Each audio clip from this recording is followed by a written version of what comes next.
I still remember that moment, that very second when the woman I had loved for 7 years looked me in the eyes and destroyed everything we had built together.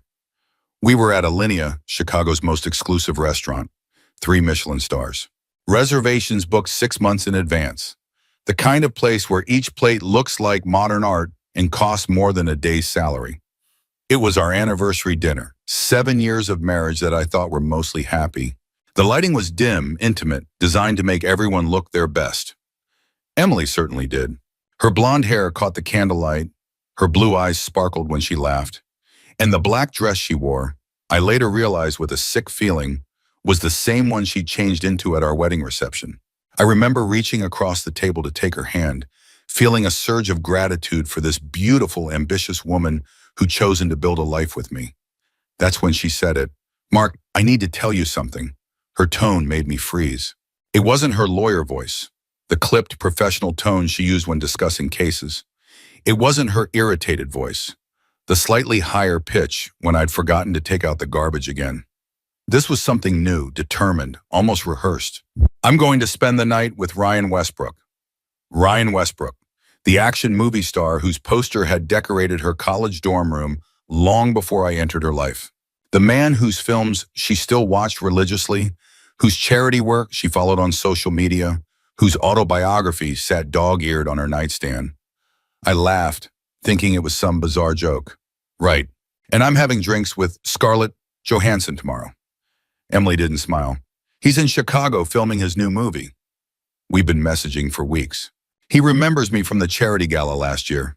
The restaurant noise faded to a distant hum as blood rushed to my ears. "Messaging? What are you talking about?" She reached into her purse, the Prada I'd gifted her last Christmas, and slid her phone across the table. "See for yourself." I have nothing to hide. My hands felt numb as I picked up her phone. The messages were extensive, flirtatious, explicit in places. They stretched back nearly 2 months. My stomach churned as I scrolled through weeks of digital betrayal, seeing my wife transform into someone I didn't recognize for this stranger's entertainment.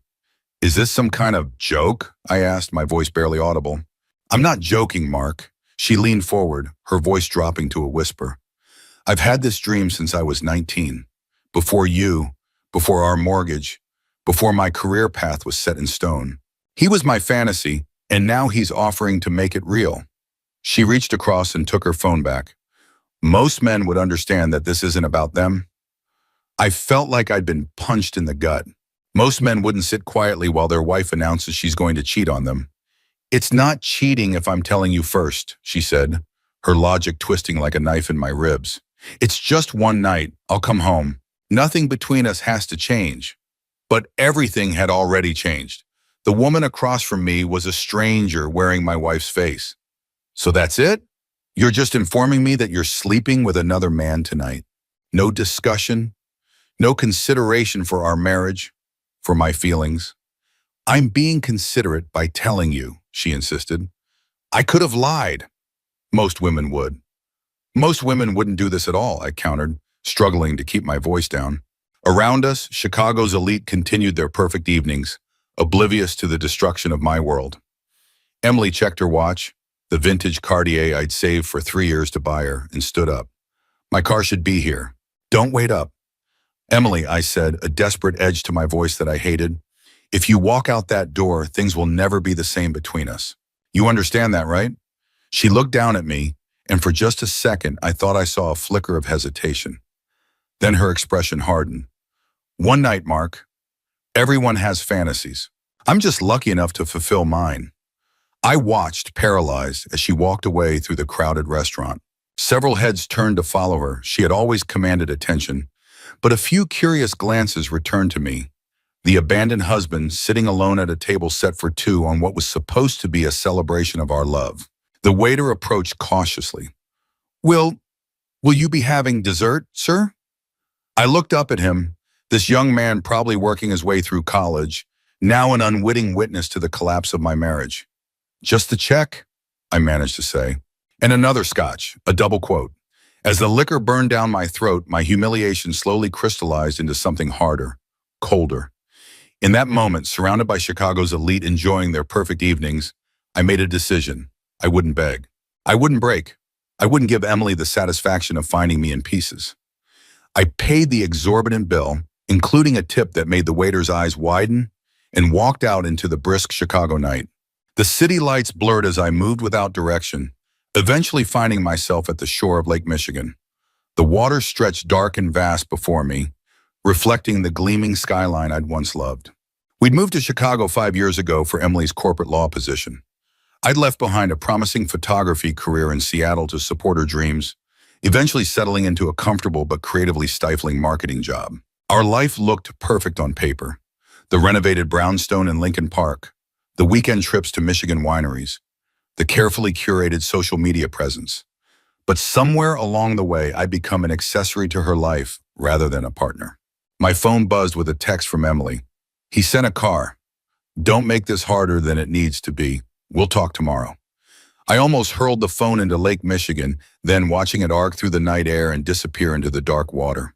Instead, I slipped it back into my pocket and continued walking, letting the cold wind numb my face and hands. Hours passed.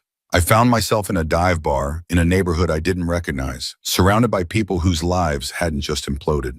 The bartender, a woman with kind eyes and tattoo sleeves, seemed to sense something was wrong. "Rough night?" she asked, sliding another whiskey toward me. "You could say that," I replied, staring into the amber liquid. "Want to talk about it?" I'm basically a therapist with alcohol. I surprised myself by laughing.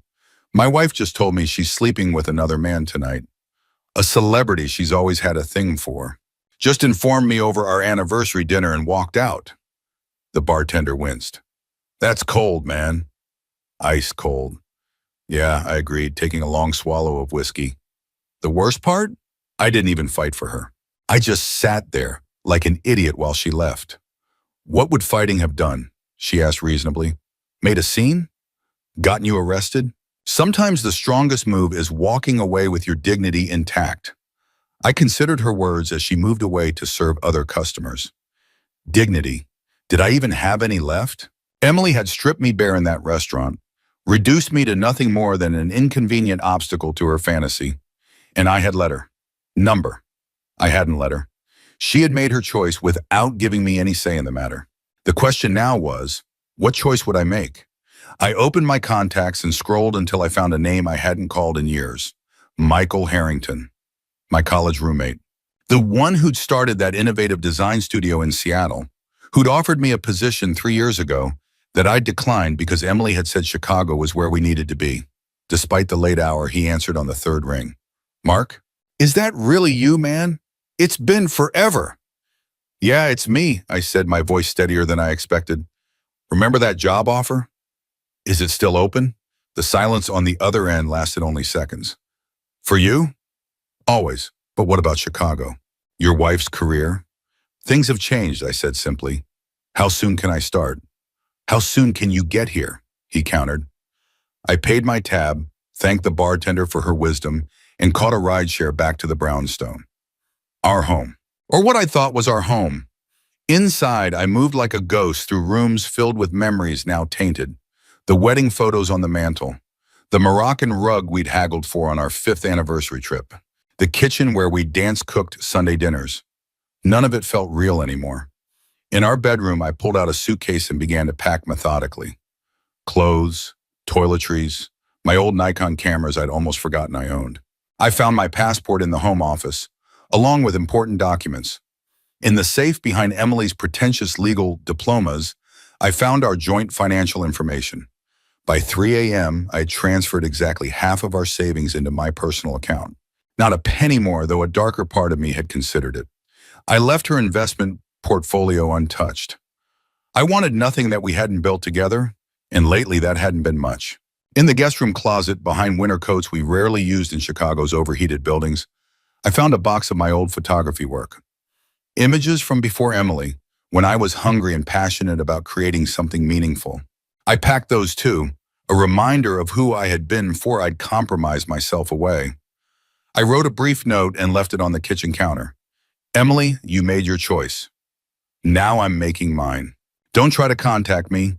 My lawyer will be in touch regarding divorce proceedings. Mark." As dawn broke over Chicago, I loaded my car with 2 suitcases and my camera equipment. I took one last look at the house that had never quite felt like home and drove west toward a future I couldn't yet imagine. The first day of driving was a blur of highways and generic landscapes, my mind too full of Emily to really see anything.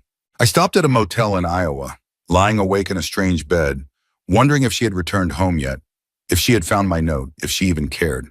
My phone had been buzzing with notifications, texts and calls from Emily that started angry, then confused, then increasingly desperate. I didn't read them, didn't listen to the voicemails. What could she possibly say to justify what she had done? The second day was marginally better. As the miles stretched between Chicago and me, I felt something loosen in my chest. I turned off my phone after sending 2 emails. My resignation to my boss, and a brief message to Michael letting him know I was on my way. The third day of driving, somewhere in Montana, I bought a new phone with a new number. The old one, with its history of messages and photos, I left in a trash can at a gas station.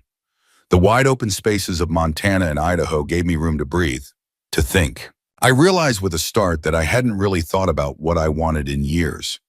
I'd been so focused on supporting Emily's career, fitting into her world, that I'd forgotten to have dreams of my own. Seattle welcomed me with rain-slicked streets and the scent of salt water. Michael had arranged a short-term rental for me, a minimalist loft in Capitol Hill with views of the Space Needle. When I arrived at his studio the next day, he greeted me with a bear hug and no questions about what had happened. "Welcome to Harrington Visual," he said, gesturing around the converted warehouse space filled with creative people bent over drafting tables and computer screens. "Your desk is by the window. Best light in the house." The work consumed me, becoming both distraction and therapy. I rediscovered my eye for composition, for finding beauty in unexpected places. Michael gave me free rein on a campaign for a local sustainable clothing brand, and when the client raved about the results, something long dormant stirred in my chest. Pride. I started exploring Seattle on my days off, camera in hand, capturing the city's moody beauty.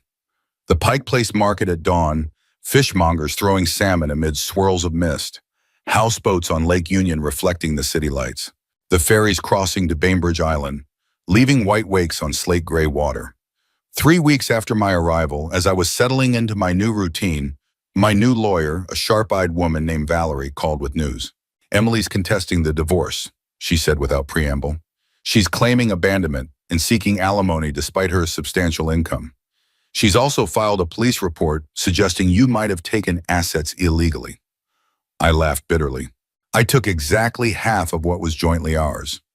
I have the records to prove it." "Good," Valerie said, "because she's coming at you hard. Whatever happened between you two, she's not taking it well. She betrayed me in the cruelest way possible and expected me to just accept it," I said, surprising myself with the steady anger in my voice. "Now she's angry that I didn't play by her rules." "People hate losing control of the narrative," Valerie observed. "How do you want to proceed? We could try to settle quickly. Give her something to make this go away." I thought of Emily walking out of that restaurant in her black dress, so confident that I would simply accept her terms. "Fight everything," I told Valerie. "I don't care what it costs." The legal battle dragged on for months, becoming uglier than I'd anticipated. Emily's lawyers painted me as mentally unstable, claiming my disappearance was evidence of my emotional volatility. My sudden departure became financial abandonment, despite the fact that she earned 3 times my salary. She even tried to claim that she'd never actually slept with Ryan Westbrook, that it had all been a misunderstanding or a hypothetical scenario she'd been discussing. The text messages said otherwise, of course, but her attempt to rewrite history only hardened my resolve. Through it all, I channeled my anger into rebuilding myself. I joined a boxing gym, working out until my muscles screamed and my mind quieted. I took advanced courses in digital photography and design. I said yes to after-work drinks and industry events, slowly building a network in my reclaimed field. One rainy Tuesday, 4 months after I'd left Chicago, I was reviewing photos from a shoot when Michael leaned against my desk. "There's someone here to see you," he said, his expression unreadable. My heart stuttered. "Emily?" He shook his head. "Some guy in a suit? Says he's a private investigator." I followed Michael to the reception area where a weathered man in his 50s stood examining our frame campaign work. He turned as we approached. Mark Donovan? Harold Reeves, private investigator. He extended a hand which I shook automatically. Your wife hired me to find you. Ex-wife, I corrected. And my lawyer's contact information is all she needs. Reeves shrugged. She wanted to make sure you were really here, really working. Said some story about you having a mental breakdown, abandoning your job. Anger flared hot in my chest. As you can see, I'm perfectly fine and gainfully employed. Seems that way. He glanced around the studio appreciatively. Nice setup. Lot nicer than the agency you left in Chicago. Is there something else you need, mister? Reeves, Michael asked, his tone making it clear the conversation was over. Reeves reached into his jacket and pulled out a business card. Not from him, but if he wants my services, I'm available. Got some interesting information during my investigation for Mrs. Donovan that might help his case. After he left, Michael raised an eyebrow. What was that about? I turned the card over in my hand. I have no idea, but I intend to find out. The meeting with Reeves the next day revealed that Emily's indiscretion with Ryan Westbrook hadn't been her first or her last. I had evidence of at least 2 other affairs during our marriage, including one with a senior partner at her firm that had likely contributed to her rapid advancement. She hired me because she was desperate to find you, Reeves explained over coffee. But I'm old school. I do a thorough background on all my clients, just good business. What I found. He shook his head. Let's just say I don't like being used to harass an innocent party. I forwarded his evidence to Valerie, who used it to devastating effect in our next court hearing. Emily's claims of abandonment and demands for alimony were dismissed. Her attempts to smear my mental health backfired spectacularly when Valerie presented evidence of her affairs. But Emily wasn't done with me yet. A week after the hearing, I received a call from my parents back in Oregon. Emily had contacted them, spinning a tale of my mental instability and begging them to intervene. She'd even suggested I might be suicidal, prompting my terrified mother to call me in tears.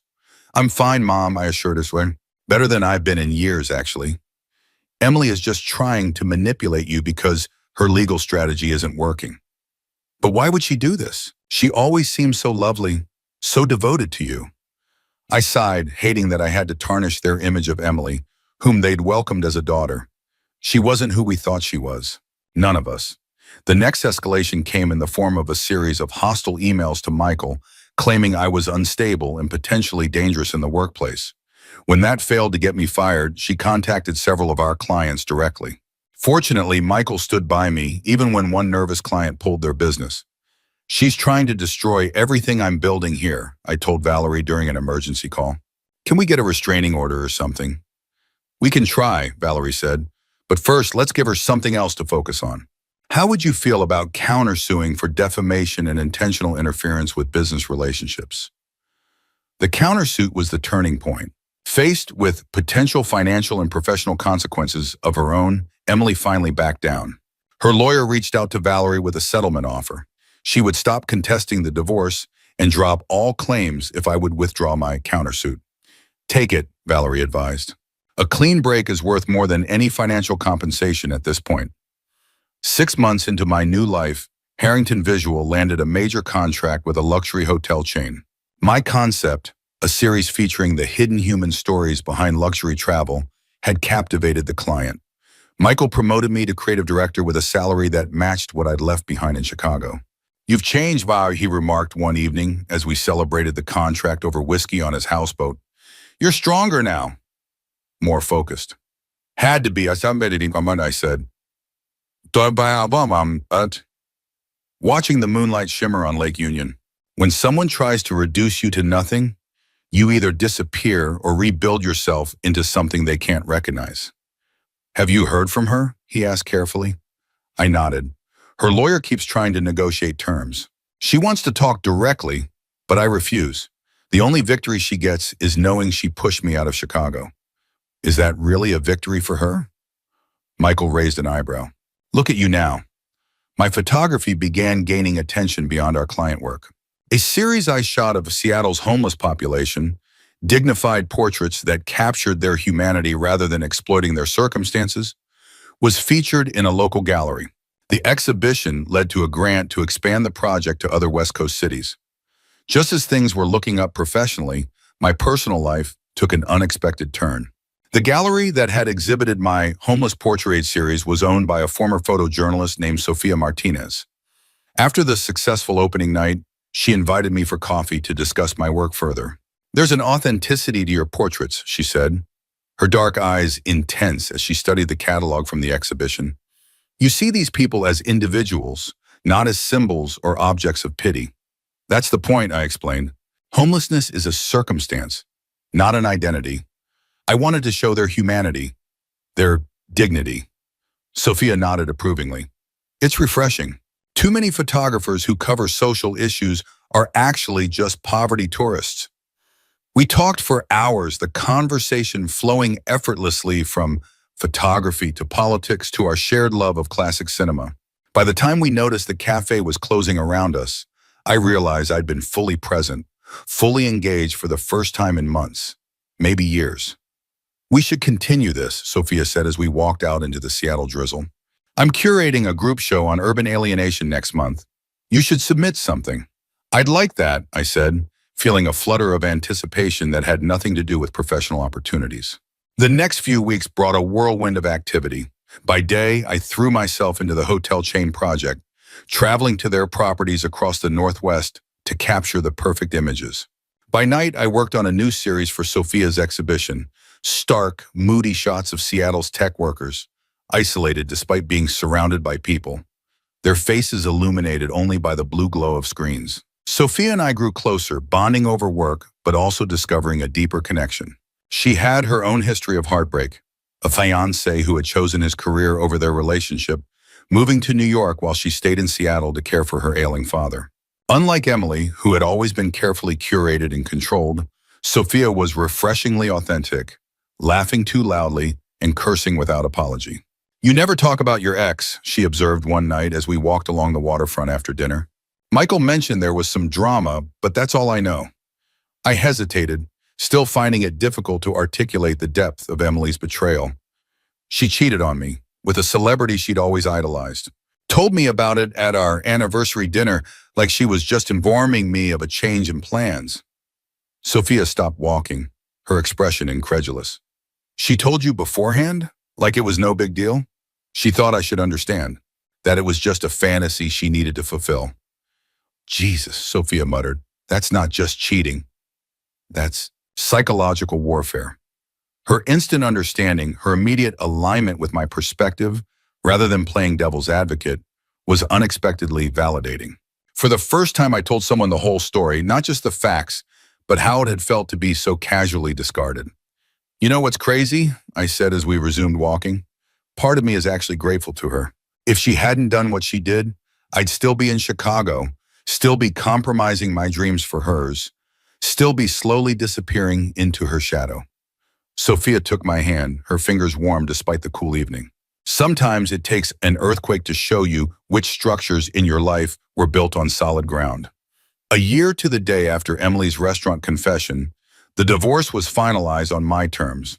No alimony, a clean break with assets divided as they stood when I left. My lawyer forwarded me a message Emily had insisted on sending, along with the signed papers. "I made a mistake," she'd written. "One night wasn't worth losing our life together. He wasn't worth it. Please call me." I deleted the message without responding and took Sophia to dinner at Canlis, Seattle's finest restaurant.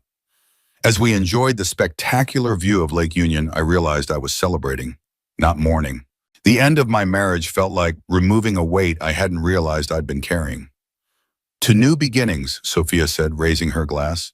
"And to unexpected blessings," I added, clinking my glass against hers.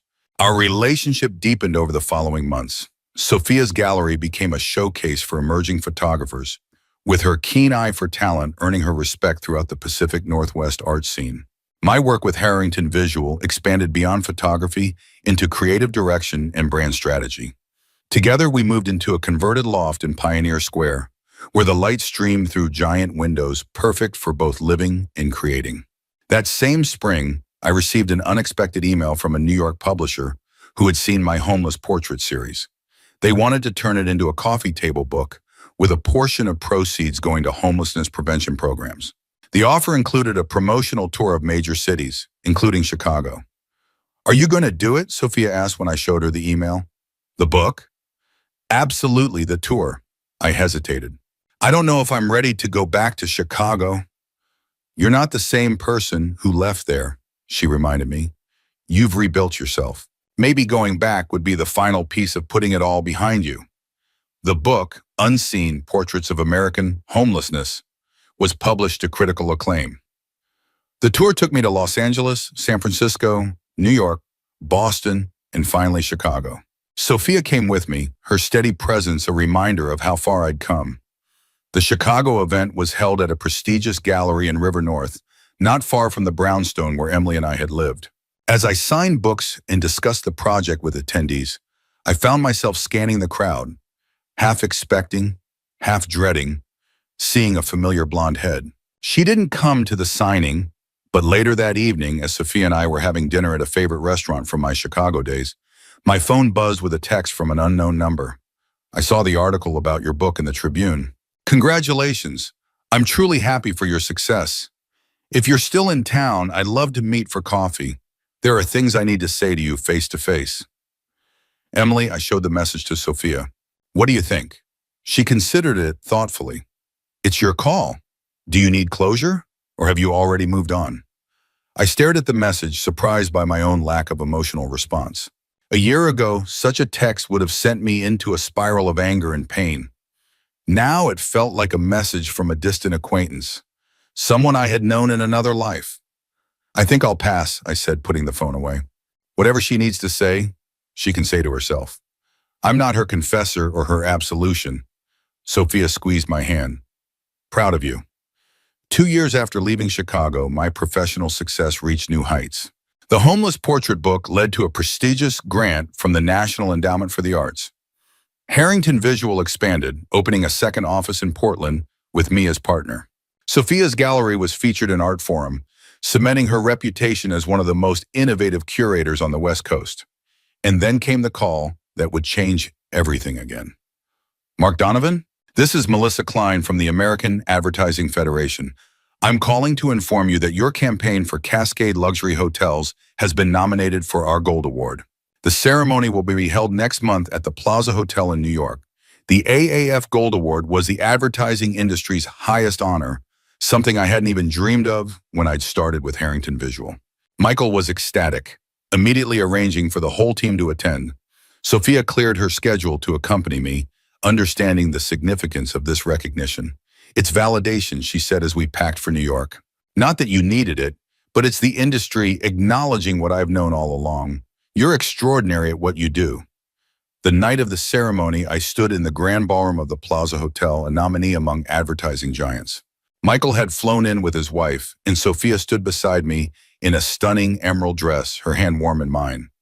"Even if we don't win, this nomination puts Harrington Visual on the national map," Michael whispered excitedly. As we mingled during the pre-ceremony reception, the crowd parted momentarily, creating a direct line of sight across the room. And there she was, Emily, in another black dress, her arm linked with a distinguished-looking older man I didn't recognize. Our eyes met across the crowded space. Her mouth opened slightly, her composure slipping for just a moment or before she recovered, whispering something to her companion. I felt Sophia's hand tighten around mine. "Is that her?"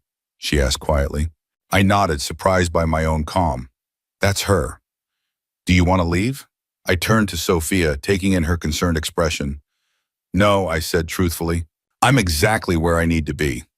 When they announced Mark Donovan, Harrington Visual, as the Gold Award winner for the Cascade Hotels campaign, the ballroom erupted in applause. As I walked to the stage, I caught Emily's expression, a complex mixture of shock, regret, and something else I couldn't quite name. At the podium, I thanked Michael for his friendship and belief in me, my team for their brilliant work, and Sophia Martinez, whose artistic vision and unwavering support made this possible. I didn't look in Emily's direction again. After the ceremony, as we celebrated with champagne, a familiar voice spoke behind me. "Congratulations, Mark."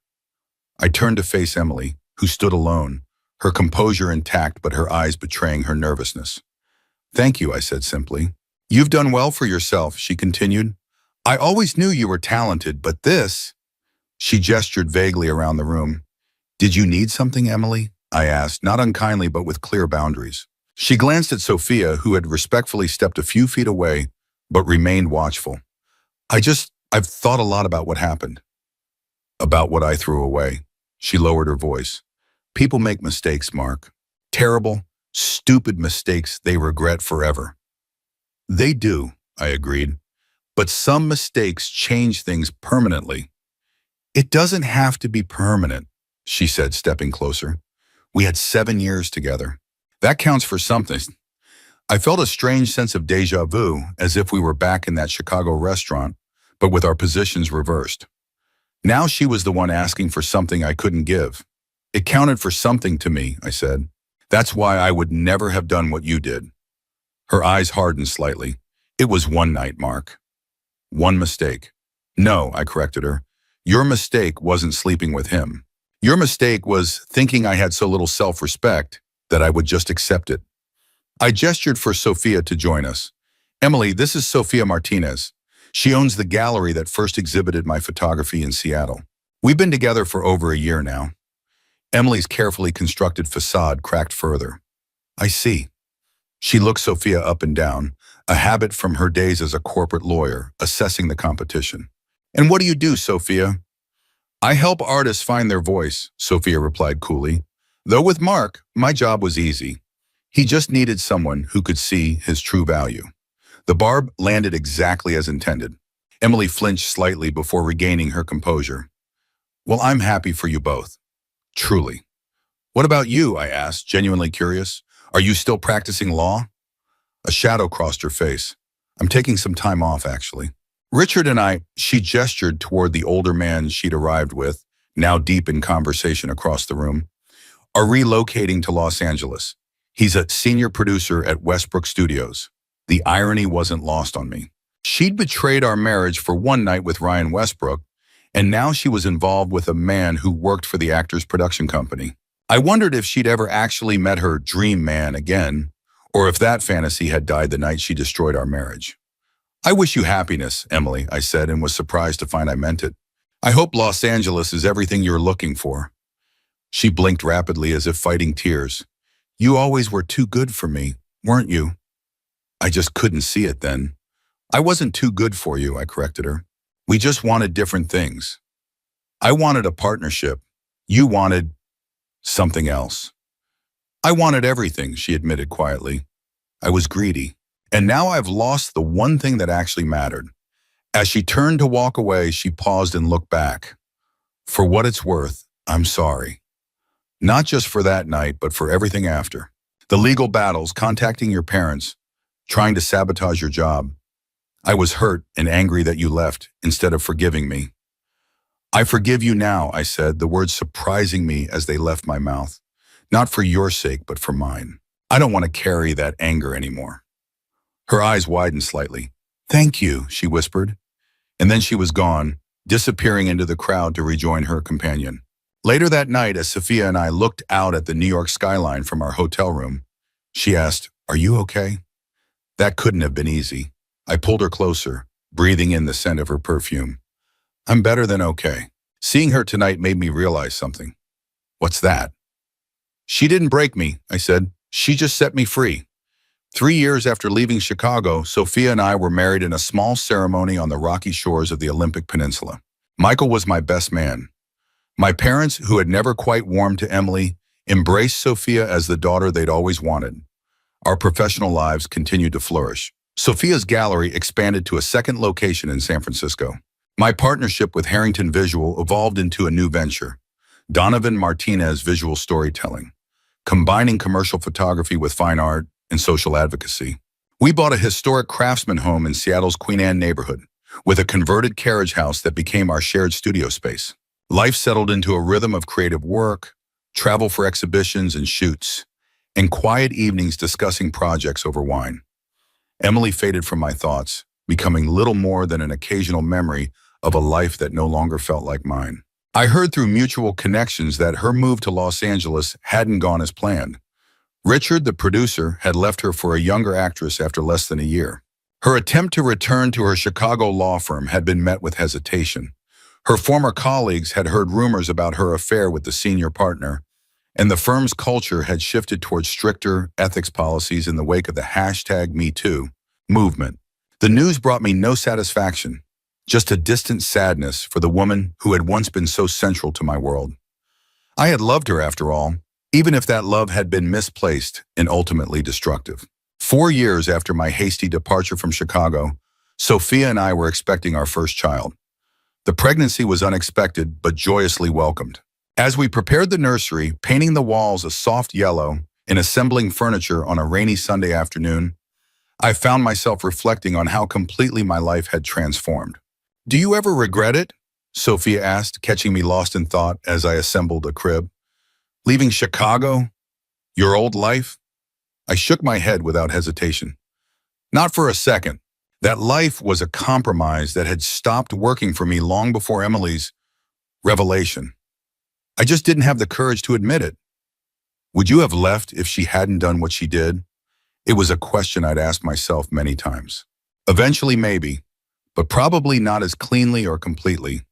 Sometimes you need a shock to break patterns that aren't serving you. The nursery was almost complete when I received an unexpected email from Sarah, Emily's younger sister.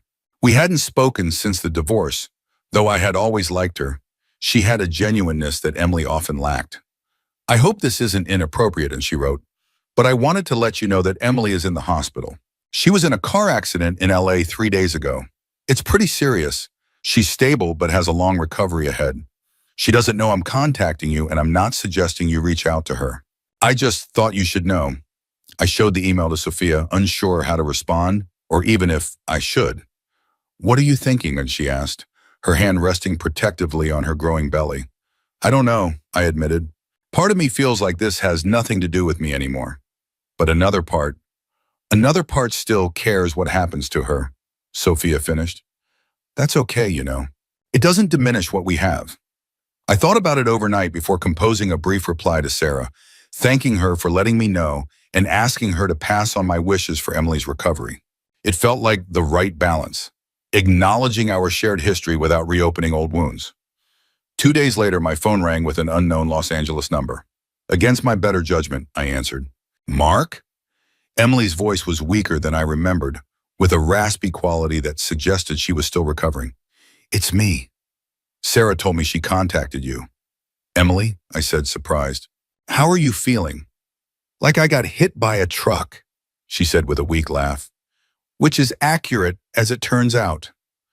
An awkward silence fell between us. Finally, I asked, "Why did you call?" She sighed. "Facing your mortality makes you rethink your priorities. I've been doing a lot of thinking in this hospital bed. About the mistakes I've made, the people I've hurt." Her voice cracked slightly. "You, most of all."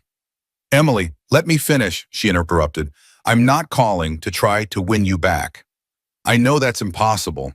I've seen the photos online, your award, your new business, your wife. You look happy. Happier than you ever were with me." "I am happy," I confirmed gently. "Good. You deserve it." She took a shaky breath. "I just needed to tell you, properly this time, how sorry I am. Not just for that night, but for everything before and after. For treating you like an accessory to my life rather than a partner. For the legal attacks and the lies." Her words washed over me, and I was surprised to feel not anger or vindication, but a sense of peace. "Thank you for saying that." "Are you still a photographer?" she asked, changing the subject. "More than ever. I have my own firm now with Sophia. I saw your book, The Homeless Portraits. It was beautiful work. Thank you. I remember when you used to shoot all the time, before we moved to Chicago. You had such passion for it." Her voice grew wistful. "I should have supported that more." "We both made compromises," I said, feeling generous in my forgiveness. "Mine just went too far. I'm glad you found your way back to it." She paused. "Sarah mentioned your wife is pregnant. Congratulations." "Yes, a girl, due in August. You'll be a wonderful father," she said, and I could hear the smile in her voice despite the sadness. "You always were good at loving people." After we hung up, I stood by the window of our home looking out at the Seattle skyline shrouded in its perpetual mist. The conversation had brought an unexpected sense of closure, like the final period at the end of a long, complicated sentence. Sophia found me there, wrapping her arms around me from behind, her pregnant belly pressing against my back.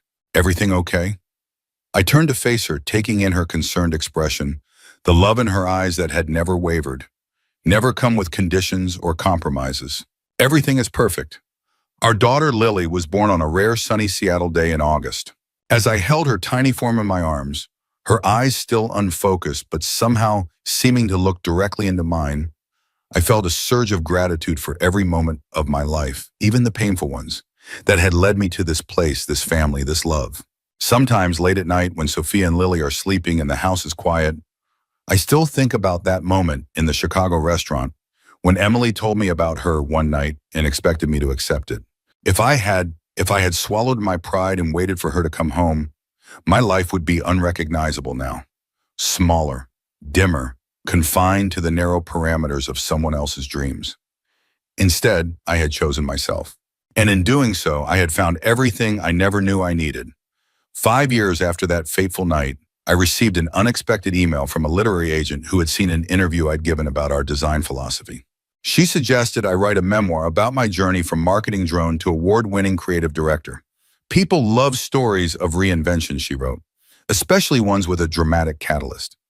I was hesitant at first. Did I want to revisit that pain, that humiliation? Did I want to expose Emily's betrayal to the world? But as I considered the idea, I realized that the story wasn't really about Emily at all. It was about finding the courage to walk away from something that diminishes you, even when walking away feels like failure. With Sophia's encouragement, I began writing in the early mornings before Lily woke up.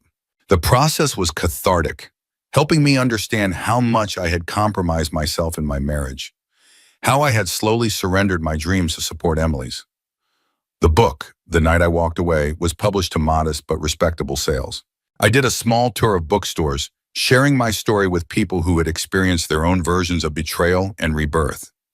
At a signing in Boston, I looked up to see a familiar face in the line. For a disorienting moment, I thought it was Emily. But as the woman approached, I realized it was her younger sister, Sarah. "Hi, Mark," she said nervously, placing my book on the table. "I hope it's okay that I came." I hadn't seen Sarah since the divorce.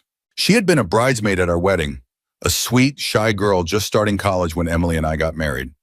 Now she was a poised young woman in her late 20s. "Of course it's okay," I said, genuinely glad to see her. "How are you?" "I'm good, teaching high school English now."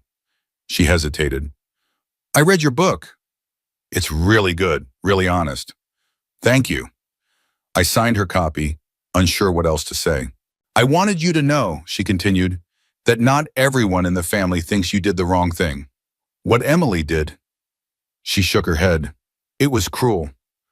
"You deserve better." Her words touched me unexpectedly. "That means a lot, Sarah." "Thank you." "She's doing better now," Sarah offered. "After the accident, she did a lot of therapy. Moved back to Chicago. She's working at a nonprofit now, legal aid for domestic violence victims." I nodded, genuinely glad to hear it. "That sounds like important work." "She's different. Humbler." She said the accident was the wake-up call she needed. Sarah smiled sadly. "She still keeps tabs on you, not in a stalker way, just she follows your work. She was proud when your book came out, even though it must have been hard for her to read." "Tell her I wish her well," I said and meant it. After the signing, I called Sophia to tell her about the encounter. "It's strange," I said. 5 years ago, I would have felt vindicated knowing Emily had struggled after what she did. Now I just feel glad she's found her way to something meaningful." "That's because you've healed," Sophia said wisely. "Anger needs pain to sustain it." I returned home to Seattle, to Sophia and Lily, to our busy studio and our peaceful home, carrying a newfound sense of completion. The circle that had begun with betrayal had somehow, improbably, ended with grace. Not the forced forgiveness of someone still wounded, but the genuine peace of someone who has moved so far beyond the injury that it no longer has the power to hurt. Life continued to surprise me with its generosity. Sophia and I welcomed a son, Max, 2 years after Lily was born. Our business expanded to include offices in Portland and San Francisco. We traveled the world for work and pleasure, showing our children the beauty and diversity of the planet while building a legacy of creativity and compassion.